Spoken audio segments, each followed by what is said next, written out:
नमस्कार साथियों, हम कर रहे थे गुप्त साम्राज्य और गुप्त साम्राज्य के अंतर्गत हमने पहले वाले पार्ट के अंदर समुद्रगुप्त तथा उसकी विजय पताकाओं तक अध्ययन किया था और समुद्रगुप्त के बाद के शासकों के अंतर्गत आज हम अध्ययन शुरू करते हैं चंद्रगुप्त द्वितीय, जो इतिहास के अंदर विक्रमादित्य के नाम से भी जाना गया है। तो समुद्रगुप्त के बाद चंद्रगुप्त द्वितीय शासक बना, जिसने लगभग 375 ईस्वी से 414 ईस्वी तक शासन किया था। और चंद्रगुप्त के बारे में यदि जानकारी ली जाए तो फाहियान की यात्रा विवरण से हमें बहुत सी जानकारी मिलती है। देखिए, समस्त गुप्त राजाओं में समुद्रगुप्त का पुत्र चंद्रगुप्त द्वितीय सर्वाधिक शक्तिशाली और शौर्यशाली और विरोचित गुणों वाला व्यक्ति हुआ था। ठीक है, तो सर्वाधिक शौर्य वाला व्यक्ति कौन माना गया? चंद्रगुप्त द्वितीय। चंद्रगुप्त द्वितीय ने अपनी पुत्री प्रभावती गुप्ता का विवाह वाकाटक नरेश रुद्रसेन द्वितीय से कर दिया था। ठीक है, देखिए, वाकाटक गुप्तों के पास एक अधिक शक्तिशाली राज्य था। इससे वैवाहिक संबंध स्थापित करके अपने राज्य को संरक्षित और शक्तिशाली बनाया। लेकिन लगभग शादी के 5 साल बाद ही रुद्रसेन की मृत्यु हो गई, तो चंद्रगुप्त ने अप्रत्यक्ष रूप से वाकाटक राज्य को अपने अधिकार में ले लिया और उज्जैन को अपनी उसने दूसरी राजधानी बनाया था। ठीक है, ध्यान रखें, जब रुद्रसेन द्वितीय की मृत्यु हो गई तो चंद्रगुप्त द्वितीय ने अपने दरबारी कालिदास को समय समय पर रुद्रसेन के इलाके में भेजकर उसने अपनी पुत्री प्रभावती गुप्ता का सहयोग किया ताकि वो राज्य संचालित कर सके। और इस प्रकार भारत के किसी विशेष क्षेत्र में महिला शासिका होने का अधिक गौरव दिया जा सकता है, तो वो कौन है? प्रभावती गुप्ता है। चीनी यात्री फाहियान चंद्रगुप्त द्वितीय के काल में भारत आया था और चंद्रगुप्त द्वितीय के दरबार में कालिदास, अमर सिंह जैसे विद्वान भी रहा करते थे। शकों को पराजित करने की स्मृति में चंद्रगुप्त द्वितीय ने चांदी के सिक्के जारी किए और उन सिक्कों पर ने एक सकारी नाम से पद विद्युत धारण किया था।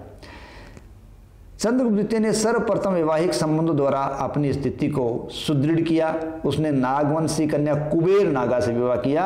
इसके साथ साथ उसने कदम वंश की राजकुमारी से भी विवाह किया और वाकाटक वंश के रुद्रसेन द्वितीय से अपनी पुत्री का विवाह कर दिया। इसलिए उसने वैवाहिक संबंधों के द्वारा एक प्रभावशाली मित्रता और संरक्षण प्राप्त कर लिया था।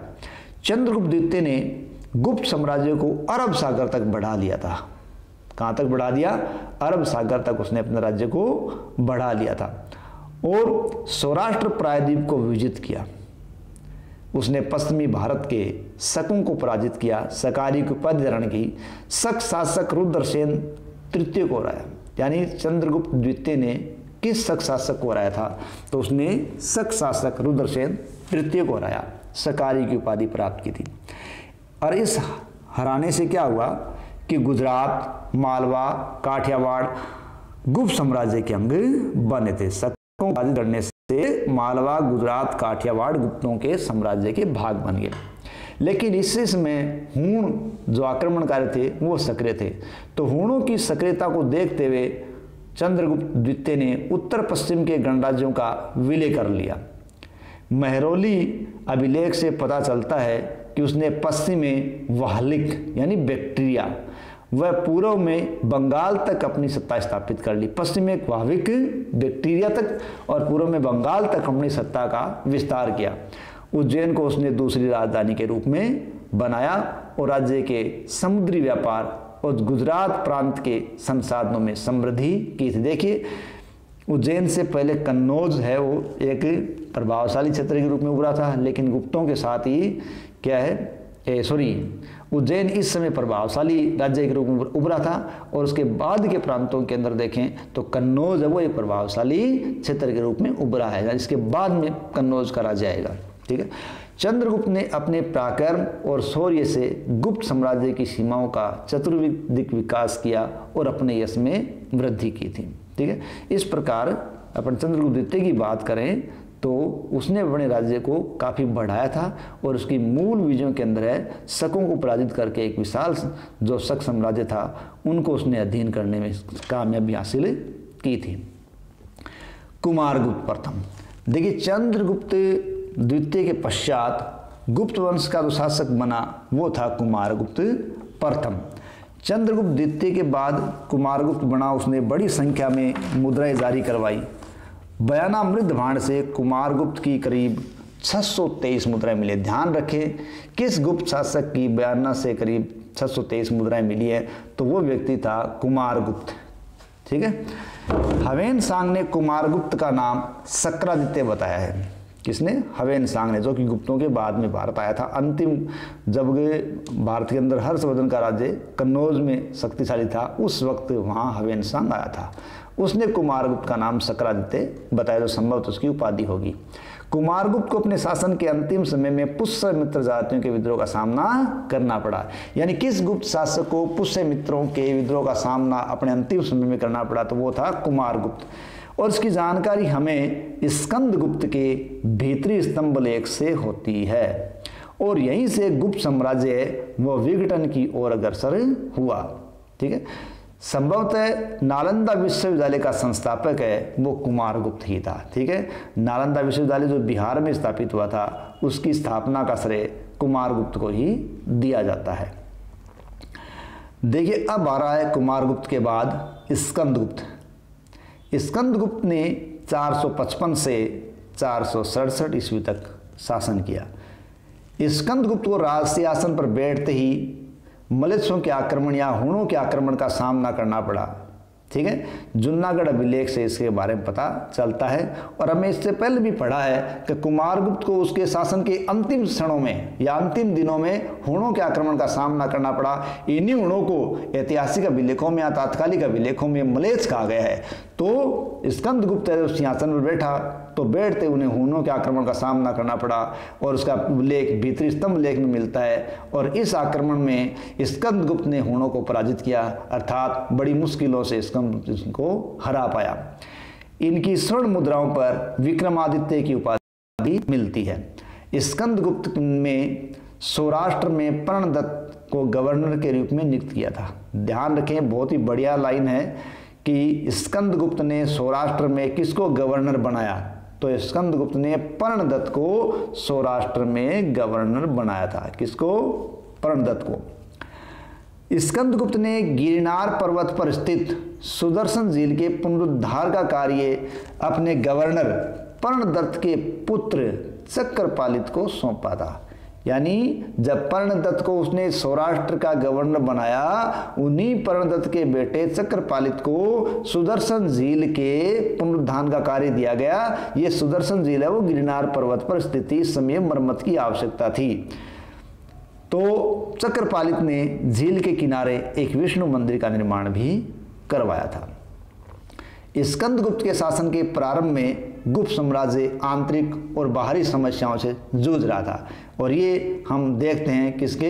हुणों के आक्रमण के रूप में विवरण देखते हैं।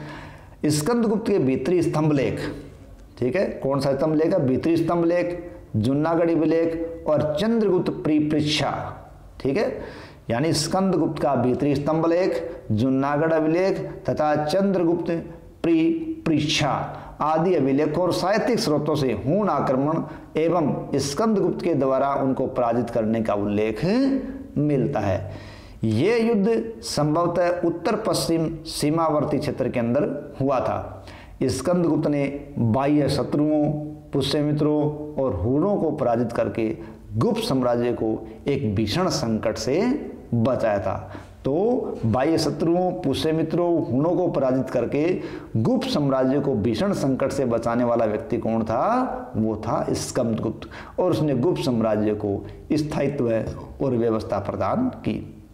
इसके अलावा उसने वाकाटकों और नागवंश के आक्रमण को भी असफल करके उनके क्षेत्रों पर अधिकार कर लिया और अपने साम्राज्य की रक्षा और क्षेत्र को उसने बढ़ाया था। किसने? स्कंदगुप्त ने। अपने साम्राज्य को अक्षुण्ण बनाए रखना तथा सुदृढ़ प्रशासनिक व्यवस्था स्थापित करना और साहस से अपने समस्याओं को सामना करना, ये सब स्कंदगुप्त की एक बहुत ही अच्छी रणनीति का नतीजा रहा है। ठीक है। इसके कारण उसने जो विघटनकारी प्रवृत्तियां थी, उन विघटनकारी प्रवृत्तियों पर उसने रोक लगा दी। ठीक है। तो विघटनकारी प्रवृत्तियों पर रोक लगना या रोक लगाना ये इसके शौर्य का एक अच्छा प्रमाण है, जिसने अनेक विपत्तियों के होते हुए भी बंगाल की खाड़ी से लेकर अरब सागर तक अपने साम्राज्य को बचाए रखा। स्कंदगुप्त की सफलताओं का आधार क्या था? उसकी प्रशासनिक व्यवस्था। यानी स्कंदगुप्त की प्रशासनिक व्यवस्था इस प्रकार थी कि वो अपने साम्राज्य की स्थिति को निर्धारित भी रख सका, उसे बचा भी रख सका और विस्तार भी कर सका। उसने पश्चिमोत्तर सीमा में समझा और उसकी सुरक्षा के लिए उसने समुचित प्रबंध किया था, क्योंकि पश्चिमोत्तर की तरफ से ही अधिकांश आक्रमणकारी आया करते थे। उसने साम्राज्य को प्रांतों में विभक्त कर दिया और उन प्रांतों के अंदर उसने योग्य प्रांतपतियों को नियुक्त किया था, और ये प्रांतपति पूरी तरीके से स्कंदगुप्त के अधीन रहते थे और प्रजा हित को महत्व दिया करते थे। इस प्रकार स्कंदगुप्त प्रजापालक, उदार एवं धर्म सहिष्णु शासक के रूप में अपने आप को स्थापित कर पाया। उसके साम्राज्य में सभी संप्रदायों को धार्मिक स्वतंत्रता प्राप्त थी। उसका बुद्धिमत्तापूर्ण शासन, उसके शौर्यपूर्ण युद्ध, उसकी स्वदेशी भक्ति, इस सब ने स्कंदगुप्त को एक महान गुप्त शासकों के अंदर शामिल कर दिया। इसकी मृत्यु के साथ गुप्त साम्राज्य विघटन और विभाजन की दिशा की ओर बढ़ चला। ठीक है, तो स्कंदगुप्त की मृत्यु के पश्चात उसका साम्राज्य विभाजन की ओर अग्रसर हो गया। तो इसी के साथ अपना ये गुप्त साम्राज्य का टॉपिक देखिए स्कंदगुप्त के साथ करीब करीब खत्म होता है, लेकिन स्कंदगुप्त के बाद के भी कुछ शासकों ने अपना कुछ असर दिखाया, लेकिन वो पूरे शासक नहीं हो पाए। लेकिन इसमें यहाँ सुदर्शन झील का अध्ययन करना हमारे लिए काफ़ी ज़रूरी है। देखिए, रुद्रदामन के जूनागढ़ अभिलेख की बात करें तो उससे हमें सुदर्शन झील के बारे में पर्याप्त जानकारी मिलती है और हमें पता चलता है कि चंद्रगुप्त मौर्य के सौराष्ट्र प्रांत के गवर्नर वैश्य पुष्यगुप्त द्वारा सुदर्शन झील का निर्माण करवाया गया। ध्यान रखें, सुदर्शन झील का निर्माण चंद्रगुप्त मौर्य यानी मौर्य वंश, ध्यान रखिए कौन सा वंश? मौर्य वंश। यानी सुदर्शन झील का निर्माण चंद्रगुप्त मौर्य के द्वारा करवाया गया और ये निर्माण उसके सौराष्ट्र के गवर्नर पुष्यगुप्त ने किया था। और किस लिए किया था? जन कल्याण के लिए किया था। बाद में रुद्रदामन ने क्या हुआ, अपने स्वयं के खर्चे से इसकी मरम्मत करवाने का काम भी किया था। और स्कंदगुप्त के जूनागढ़ अभिलेख से पता चलता है कि कालांतर में जब भारी बारिश हुई तो बांध टूट गया और बांध के टूटने से जो हानि हुई इसलिए उसको पुनर्निर्माण करना जरूरी था। तो स्कंदगुप्त ने पुनर्निर्माण करवाया और सौराष्ट्र प्रांत के राज्यपाल प्रणदत्त के पुत्र और गिरनार के प्रशासक चक्रपालित ने सुदर्शन झील का पुनर्निर्माण किया था। उसने वो पहले गिरनार का वहाँ प्रशासक था। सुदर्शन झील प्राचीन भारत के शासकों द्वारा जल प्रबंधन और संरक्षण का एक उत्कृष्ट उदाहरण के रूप में दर्शाई जाती है। देखिए, स्कंदगुप्त के बाद के शासकों के अंदर हम नाम देखें तो उनमें पुरुगुप्त, नरसिंहगुप्त, कुमारगुप्त द्वितीय, बुधगुप्त, बालादित्य द्वितीय, कुमारगुप्त तृतीय और विष्णुगुप्त ने शासन किया। लेकिन धीरे धीरे उनका राज्य सीमित होता चला गया और संभवतः बंगाल के गौड़ शासकों ने अंतिम रूप से गुप्त साम्राज्य को अपने साम्राज्य में मिला लिया था। यानी गुप्तों के साम्राज्य को पतन की ओर अग्रसर करने का या समाप्त करने का जो कार्य किया वो किसने किया? ऐसा कार्य संभवतः बंगाल के गौड़ शासकों द्वारा किया गया था। ठीक है, देखिए गुप्तों के पतन का मूल कारण क्या था? मूल कारण केंद्रीय शक्ति का दुर्बल होना था। क्यों? कि जब तक स्कंदगुप्त रहा तब तक उसने अपने साम्राज्य को अक्षुण्ण बनाए रखा, लेकिन बाद में उसके जो उत्तराधिकारी हुए वो इस योग्य नहीं थे कि वो अपने साम्राज्य को अक्षुण्ण बना के रख पाते। ठीक है, डॉक्टर हेमचंद्र राय चौधरी ने गुप्त सम्राटों का बौद्ध धर्म की ओर झुकाव इनके पतन का कारण माना है। यानी किस इतिहासकार ने बौद्ध धर्म की और गुप्त शासकों के झुकाव को इनके पतन का कारण माना है? तो वह डॉक्टर हेमचंद्र राय चौधरी।